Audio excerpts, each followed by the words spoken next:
Hey friends, today I am wrapping up the month of October. I read a total of 8 books across 3,314 pages. I think 5 out of them were fantasy, so your girl loves fantasy. I live for escapism. Anyways, the first book that I read was Clap When You Land. This is a story about 2 young women in different countries who find out that they share a father through a tragedy. So it examines family dynamics, loss, sisterhood, betrayal, I guess. I think that Elizabeth's writing is really lovely and it was a really good story, so I gave it 4 out of 5 stars. The next book that I read was Red Hood, which is a loose retelling of Little Red Riding Hood. It was a very dark and twisted tale, perfect for October. It was equal parts ferocious and fascinating. So our protagonist Bijou encounters a wolf in the woods that attacks her, and then the next day at school, one of her classmates is found dead in the woods. So it's definitely a very haunting story, but there was a lot of layers to unpack and digest. You know, in fairy tales, we have to suspend our disbelief and ascertain the symbolism and themes underlying the story. So the same is true of Red Hood. To me, it felt that each question she posits is very deliberate. Like, what spurns a cycle? What moves forward that progression? When we as a society are trapped in a toxic cycle, how do we break out of that? And how do boys sometimes become wolves? So I would really suggest this for anyone who is a fan of feminist retellings. It's not like perfect feminism, but you know, it's a really interesting thing to use wolves in Little Red Riding Hood as an allegory for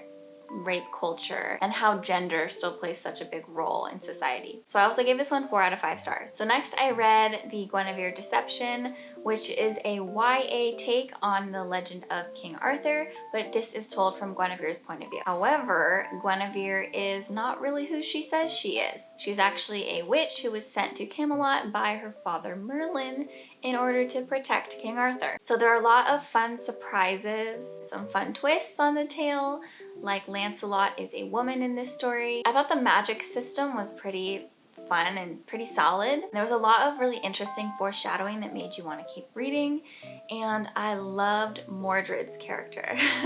I am Mordred fan club party of 1.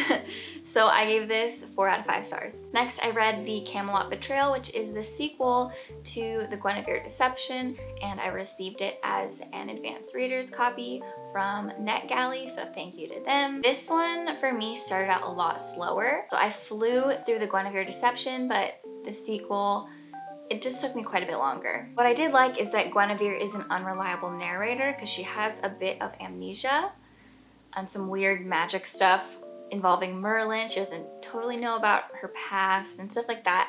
So I like unreliable narrators. I think it always adds an interesting element and makes you think about what is really going on, what could be coming next. Another thing that I enjoyed is that a driving factor of the story is that Guinevere wants to be useful. She does not want to sit in her tower like a princess or queen of Camelot and do nothing. She's like pretty fearless and ready to join the fight and defend Camelot and King Arthur against newly risen threats. And I like that. So I mostly enjoyed it, but my only criticisms were that it was a bit slower, and then some of the characters still feel a little bit underdeveloped. But besides that, it was enjoyable, so I gave it 3 out of 5 stars. The next book I read was Sula, which if you have watched any of my previous videos, you might have noticed that I am really trying to work through Toni Morrison's work because I think her writing is just amazing.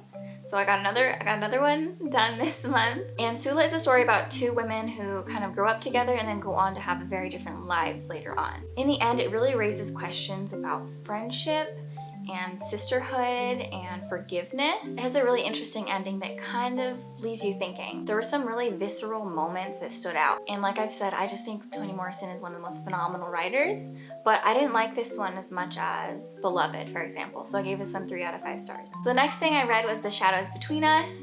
The protagonist, Alessandra, has set her sights on wooing the Shadow King in order to marry him and then kill him and take his throne. So this was marketed as a kind of Slytherin-inspired tale, which to me says that the characters are supposed to be smart and ambitious and cunning, but that is not what I got. Instead, we got a protagonist that was, to me, annoying. She was really selfish and arrogant for no real reason. And it was all very predictable and cliche, unfortunately. So we were told that the character is supposed to be cunning and smart, but we never see that. Instead, it's just kind of forced, where she gives an idea and then everyone else acts like, wow, that's the best idea I've ever heard. You are so smart. Even though it's not a very good idea.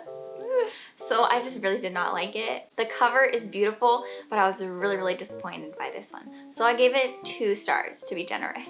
All right, next I read From Blood and Ash by Jennifer L. Armentrout. So From Blood and Ash is a fantasy romance about a young woman named Poppy who was kind of chosen by the gods in her society to serve a purpose for the ruling class, which they call the Ascended. They call her the Maiden and they lock her up and say she has to remain pure in every way. She can't talk to people, so she can't socialize, she can't have friends really, and no one can see her face. She has to wear this veil all the time. And then enter Hawk, her new addition to her royal guard. And Hawk takes an interest in who she really is beyond this symbol as the maiden. So he starts to see her as a person rather than the symbol, where everyone kind of keeps her at arm's length because they feel that they have to, but he doesn't. So I really enjoyed the world building and just the fantasy world in general that Jennifer built. I actually found myself really surprised later on by certain things that I did not see coming, which is always a nice feeling. And beyond that, Poppy is the strong character that I was hoping for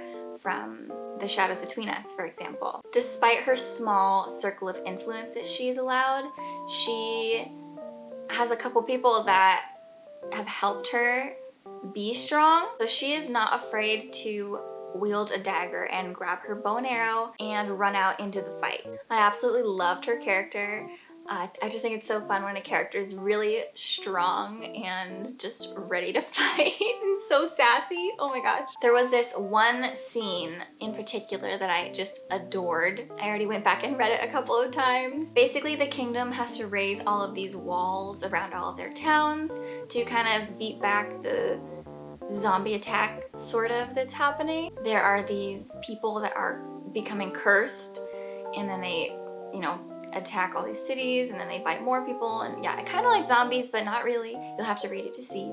Anyways, there's an attack on the castle. So when the alarm starts sounding that there's this attack, Poppy grabs her bow and arrow, puts on a cloak, and hoods her face, and slips out of the castle and joins a fight with her bow and arrow, just like taking down tons of zombies. They call them the Craven. So she just completely kicks ass. And then Hawk, who is supposed to be her personal guard, catches her out there. But he doesn't know yet that it is her. So she's trying to conceal her identity and trying to get away from him. And there's just this really fun scene where Poppy is trying to escape from him and get back to her room before they know she's gone. And Hawk kind of has caught her. She like grabs her dagger and flings it at him, trying to run away. And she like sweeps out her leg and trips him. And then they just like go back and forth where he catches her and she slips away and attacks back, and then like they go back and forth. And I thought it was such a fun scene. There was so much tension. I just loved it, how they were like fighting back and forth. It was so fun.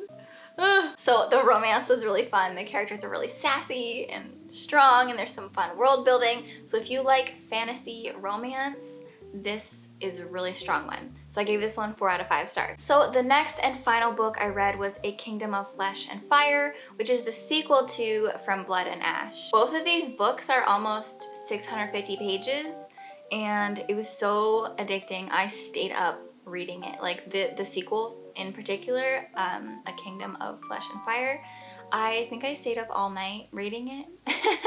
I could not put it down. I needed to know what happened next. The first book left us on a pretty sizable cliffhanger where everything kind of changed and shifted, and I cannot stand that. I really actually didn't like the ending of the first book because there's this big kind of identity reveal where someone is not who you thought they were. And sometimes that works and sometimes that does not work for me. I don't know, I just think you have to be careful because then the character can really become like a stranger. All of a sudden I was like, who is this character? Not only did their name change, but it seemed like their whole personality changed and everything had to start back at square one with this character.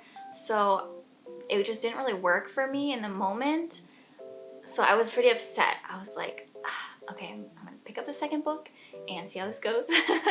And I'm so glad I did, because the second book was somehow even better than the first, I think. I really can't say too much without giving away a ton of spoilers, but the book itself was really exciting. That is all that I will say. It's very exciting. It's good stuff. It has a lot of the fantasy elements that I enjoy. I think if you like Sarah J. Maas books, you will love this series. I have to say though, there is a major cliffhanger at the end of Kingdom of Flesh and Fire, where you are left with a million questions and tons of theories. So there's even a Facebook group where there are thousands of people with all their own theories, and people are constantly trying to figure out what is gonna come next. So if you cannot stand the long wait for the third book, I would say don't read these yet until the third book is out or closer to coming out, because right now I'm dying to know what happens next. I almost wish I had waited, but I didn't know I was gonna like it so much. So yeah, I have a million theories of my own. If you have read this series, please let me know so we can trade theories and whether or not you want certain things to happen between a certain couple of characters. I feel like if you read it, you will know what I'm talking about without me having to say what it is. It's like this big controversy kind of, that like, will they, won't they? Anyways, so that one I actually thought was better than the first, and I gave it 5 stars. I loved the cliffhanger. I have to say, I really enjoyed it. It was just what I wanted to happen. So, yeah. Alrighty, that is it. Those are my 8 books that I read in October. The books that I did read this month were actually really enjoyable, so it was a good reading month. Thank you for watching and for being here. I love all of my booktube friends so much, and I will see you guys in the next video. Bye!